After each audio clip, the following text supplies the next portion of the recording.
अस्सलाम वालेकुम, मैं हूँ आपकी मेज़बान Saira Gulistan. Welcome to talk with Saira Gulistan. आज हम एक नए शो के साथ फिर आपकी खिदमत में हाजिर हैं। आज हमारे साथ बहुत ही खूबसूरत गेस्ट मौजूद हैं, मैम इकरा इम्तियाज़, जो कि लेक्चरर हैं डिपार्टमेंट ऑफ मैनेजमेंट साइंस की, और डिप्टी डायरेक्टर फैड फैड भी हैं ये, और साथ साथ ये हिस्सा प्रोजेक्ट की मेंबर भी हैं। लेकिन आज हमने मैम इकरा को यहाँ बुलाया है स्कॉलरशिप पर बात करने के लिए कि स्टूडेंट्स को जो स्कॉलरशिप फैसिलिटेट की जाती हैं और डिफरेंट जो इदारे हैं या गवर्नमेंट है ये स्कॉलरशिप देती है स्टूडेंट्स को। तो हम चलते हैं मैम इकरा के पास। अस्सलाम वालेकुम ma'am. Alaikum Salam. Thank you so much, Saira, for introducing me and providing me an opportunity to present to discuss about scholarships. Financial aid department is working here to provide the financial assistance to the needy and deserving students of Women University, Sawabi. तो जो ये scholarship है वो university कौन कौन सी scholarship जो है student को दे रही है और कितने दे रही है पर ईयर?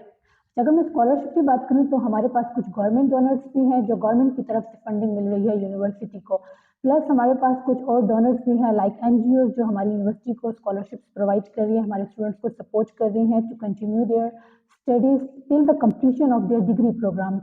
हमारे पास स्कॉलरशिप में सबसे अच्छी बात यह है कि ये स्कॉलरशिप ये नहीं कि जस्ट इनको वंस इन अ टाइम या एक ही सेमेस्टर के लिए इनको पे किया जाएगा। ये स्कॉलरशिप जो है इनको फुली सपोर्ट करेगा, बट केस वहाँ पे इनकेस ये है टर्म्स एंड कंडीशन के स्टूडेंट्स जो हैं अपनी जीपीए मेंटेन रखें, क्लास अटेंडेंस मेंटेन करें और उनके खिलाफ या उनके अगेंस्ट कोई डिसिप्लिनरी एक्शन अगेंस्ट उनके ना लिया गया हो, then they will avail the scholarships till the completion of their degree programmes. अगर मैं स्कॉलरशिप्स की बात करूं तो university currently 9 different types of scholarships offer कर रही हैं, जिसमें हमारे पास है HEC need based scholarship, Ehsaas programme था जिसका नेम अब चेंज कर दिया गया, title Benazir undergraduate scholarship programme कर दिया गया है। फ्रंटियर एजुकेशन फाउंडेशन स्कॉलरशिप है हमारे पास, करवाने इल्म फाउंडेशन स्कॉलरशिप है।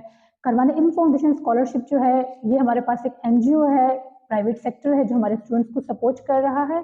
Basically they are supporting to the students of allied health science department and management science department. Fauji fertiliser scholarship है, ये उन स्टूडेंट्स को सपोर्ट कर रहा है जिनके फादर्स फार्मिंग वगैरह करते हैं। फिर इसके बाद हमारे पास है वर्किंग वेलफेयर बोर्ड स्कॉलरशिप, ये उन स्टूडेंट्स को सपोर्ट कर रहे हैं जिनके फादर्स जिनके पेरेंट्स जो हैं किसी भी ऑर्गेनाइजेशन में लाइक फैक्ट्री इंडस्ट्री वगैरह में एज ए लेबर काम कर रहे हैं। इसके बाद हमारे पास है ओवरसीज फाउंडेशन स्कॉलरशिप, ये उन स्टूडेंट्स के लिए हैं जिनके पेरेंट्स जो है बाहर जॉब वगैरह कर रहे हैं, बाहर काम कर रहे हैं, ये उनके चिल्ड्रंस को सपोर्ट कर रहे हैं। गवर्नमेंट और एनजीओज मिलकर स्कॉलरशिप प्रोवाइड कर रही है। They both are providing the financial aid to the students of Women University, Sawabi. और ये कितने पर ईयर कितने स्कॉलरशिप आते हैं? अच्छा, ये डिपेंड करता है। कुछ हमारे पास जो गवर्नमेंट सेक्टर है, जो हमारे पास प्राइवेट सेक्टर है, प्राइवेट सेक्टर जो है वो हमें जस्ट ट्यूशन फी प्रोवाइड कर रहा है। और अगर मैं गवर्नमेंट सेक्टर की बात करूं तो इसमें एक प्लस पॉइंट ये है कि ट्यूशन फी प्लस स्टाइपेंड उनको पे कर रहे हैं। स्टाइपेंड में ये अपनी ट्रांसपोर्ट फी पे कर सकते हैं, ये उसमें अपने बुक्स के एक्सपेंसेस जो हैं ये उसमें इनके एडजस्ट हो सकते हैं। तो जो गवर्नमेंट तरफ से इनको मिल रहे हैं tuition fee plus stipend, round about they will get 1 lakh plus amount per year, yes. और अगर मैं प्राइवेट सेक्टर की बात करूं तो they are providing the tuition fee to the students. ये भी हमारे लिए काफ़ी ज़्यादा है कि ट्यूशन फी भी इनकी रिकवर हो जाती है। जो स्टूडेंट्स फाइनेंशियली जो है सर्वाइव कर रहे हैं, मुश्किल हो रही है उनको फीस पे करने में, गवर्नमेंट और एनजीओज मिलकर उन स्टूडेंट्स को आगे ला रहे हैं। और ज़्यादातर यहाँ पे विलेजेस हैं तो वो स्टूडेंट्स आगे, तो स्टूडेंट्स आपसे कॉन्टेक्ट कैसे करते हैं और इनकी स्टूडेंट्स की क्या वो होती है कि वो कैसे आप तक पहुँच सकते हैं और कौन कौन सी स्कॉलरशिप उनको किस किस लेवल पे मिल सकती है? अच्छा, हमारे पास जो मोस्टली प्रोग्राम है अगर मैं उनकी बात करूं तो हमारे सारे स्कॉलरशिप जो है अंडर ग्रेजुएट लेवल के लिए है, क्योंकि HEC का फ्यूचर में ये है कि मास्टर प्रोग्राम उन्होंने ख़त्म करना है। तो हमारे पास जो स्कॉलरशिप्स हैं MPhil के स्टूडेंट्स को यहाँ पे सपोर्ट कर रहे हैं, प्लस अंडर ग्रेजुएट के जो स्टूडेंट्स हैं हम उनको सर्विसेज प्रोवाइड कर रहे हैं। इसके लिए क्या है, यूनिवर्सिटी ने हमारे लिए एक फाइनेंशियल एड ऑफिस प्रॉपर हमें एक सेटअप दिया हुआ है। स्टूडेंट्स वहाँ भी आके विजिट कर सकते हैं, मुझसे इन्फॉर्मेशन ले सकते हैं। प्लस जब हम कोई स्कॉलरशिप अनाउंस करते हैं तो वो प्रॉपर नोटिस बोर्ड के थ्रू भी अनाउंस किया जाता है, HODs को भी इन्फॉर्म किया जाता है। HODs जो है वो फिर फर्दर स्टूडेंट्स को CR को अपनी क्लास में वो नोटिफिकेशन डिस्ट्रीब्यूट कर देते हैं, students will gain the information.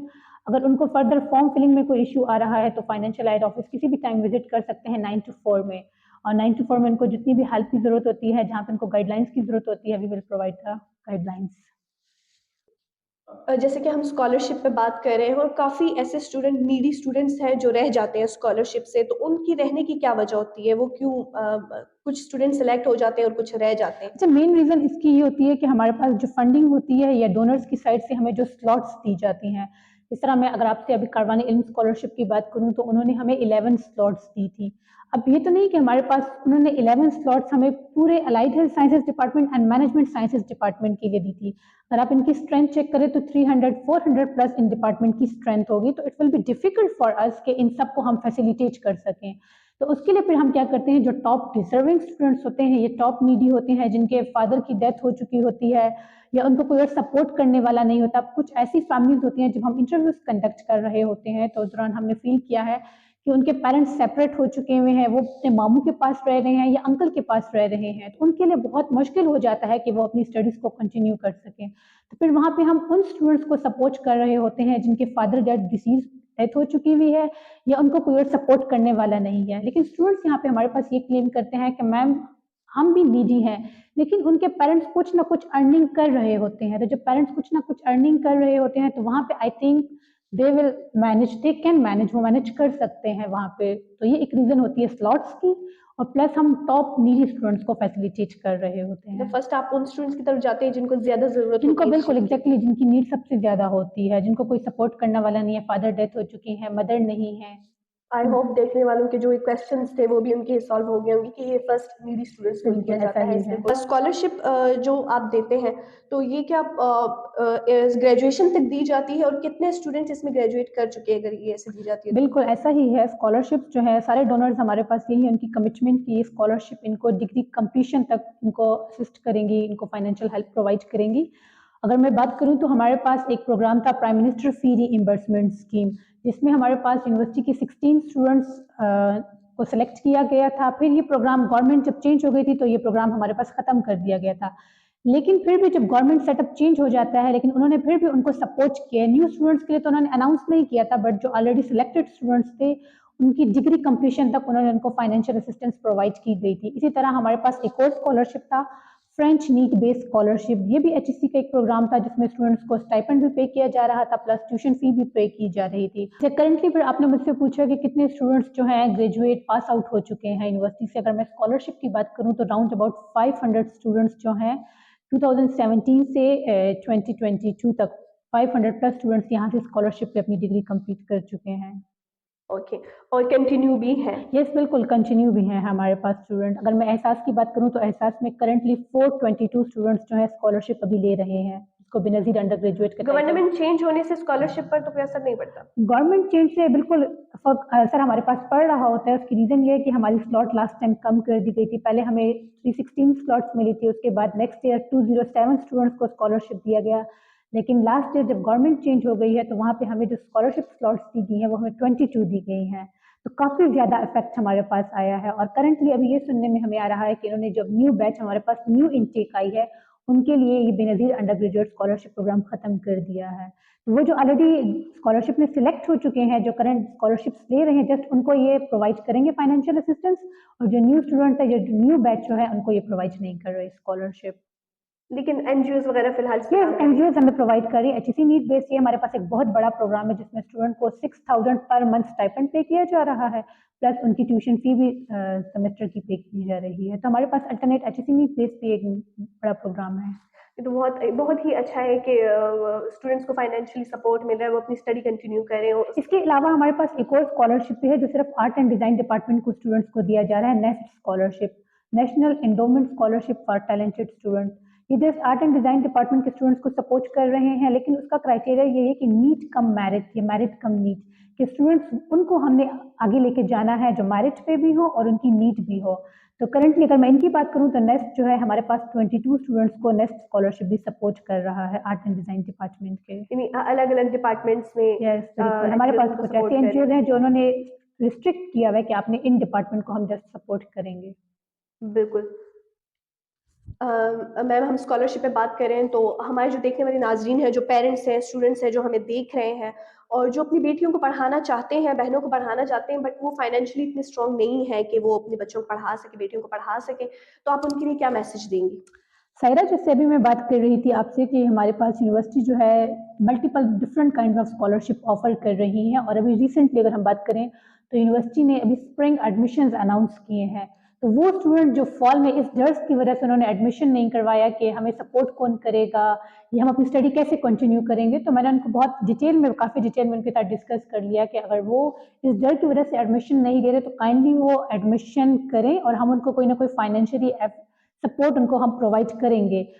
अगर ये स्कॉलरशिप नहीं भी होता तो मैं टीचर्स की अगर बात करूँ तो हम समटाइम्स ऐसे भी करते हैं, कुछ ऐसी बच्ची होती है जो बहुत नीडी होती है लेकिन रह जाती है स्लॉट्स की वजह से, तो फिर वहाँ पे हम टीचर्स क्या करते हैं, जैसे मेरी कोई फ्रेंड्स होगी, आपस में कुलीग्स हो गए, इन सब से हम कोई ना कोई अमाउंट गैदर कर लेते हैं, इकट्ठा कर लेते हैं, कलेक्ट कर लेते हैं और वहाँ हम स्टूडेंट की फी जो है पे कर देते हैं। तो बहुत से केसेस हमने ऐसे किए, मास्टर में कुछ बच्चियां थी, कुछ की ट्रांसपोर्ट फी का इशू था, तो हमने टीचर्स ने हमने मिल के कंट्रीब्यूशन की है और उन स्टूडेंट्स को हमने सपोर्ट किया है। तो इस डर की वजह से मैं स्टूडेंट्स के पेरेंट्स को, उन सबको ये मैसेज देना चाहूंगी कि ये डर बिल्कुल भी ना रखें कि हमें फाइनेंशियल सपोर्ट कौन करेगा, तो हम कोई ना कोई वे आउट उनके लिए मस्ट निकाल लेते हैं। बिल्कुल। कुछ हो ना हो, यहाँ के स्टूडेंट्स जो है स्टडी सब कुछ अपनी जगह, लेकिन एक मैसेज मेरा भी है कि स्टूडेंट्स को टीचर बहुत सपोर्ट करते हैं। जैसे कि मैम का कहना है, हम खुद भी स्टडी कर रहे हैं, हमें पता है टीचर जो है हमारे साथ हर फील्ड में हमें सपोर्ट करते हैं, चाहे वो क्लास है या आउट ऑफ क्लास है, हमारी फीस है, हमारी हर जगह हमारी प्रॉब्लम्स, हमारे साथ टीचर्स खड़े होते हैं। सबसे बड़ी बात ये है हमारे लिए। कर रहे थे स्कॉलरशिप पे, उम्मीद है देखने वालों को पता चला होगा कि स्कॉलरशिप किस तरीके से दी जाती है, इनका कुछ क्राइटेरिया होता है, उसको हमें फिल करना पड़ता है, उसके बाद हम स्कॉलरशिप तक पहुंचते हैं। और जो स्टूडेंट्स स्टडी नहीं कंटिन्यू कर पा रही फाइनेंशियल इश्यूज की वजह से, वो आए और आके रब्ता करें। हम हमारे टीचर्स जो है, हमारे फैकल्टी मेंबर जो हमारे इदारे हैं, वो आपको सपोर्ट करेंगे, आपकी फाइनेंशियली सपोर्ट करेंगे। तो और मैम, आपको बहुत बहुत शुक्रिया, आपने हमारे लिए इतना टाइम निकाला और हमारे स्टूडेंट्स को बताया, हमारे जो स्टूडेंट्स के पेरेंट्स हैं वो देखते हैं हमें, उनको बताया कि कैसे हम लोग स्कॉलरशिप प्रोवाइड कर रहे हैं। बहुत बहुत शुक्रिया आपका। Thank you so much Saira, it was my prayer. इंशाल्लाह हम नए प्रोग्राम के साथ आपके साथ फिर मिलेंगे। हमारे इस प्रोग्राम पे आपने फीडबैक ज़रूर देना है और हमें बताना है कि आप जो स्टूडेंट स्कॉलरशिप पे यहाँ पढ़ रहे हैं वो स्पेशली कमेंट करके हमें बताएं, और जो स्टूडेंट्स चाहते हैं कि उनको स्कॉलरशिप मिले वो भी राब्ता करें। इंशाल्लाह हम फिर मिलेंगे आपके साथ, तब तक के लिए अल्लाह।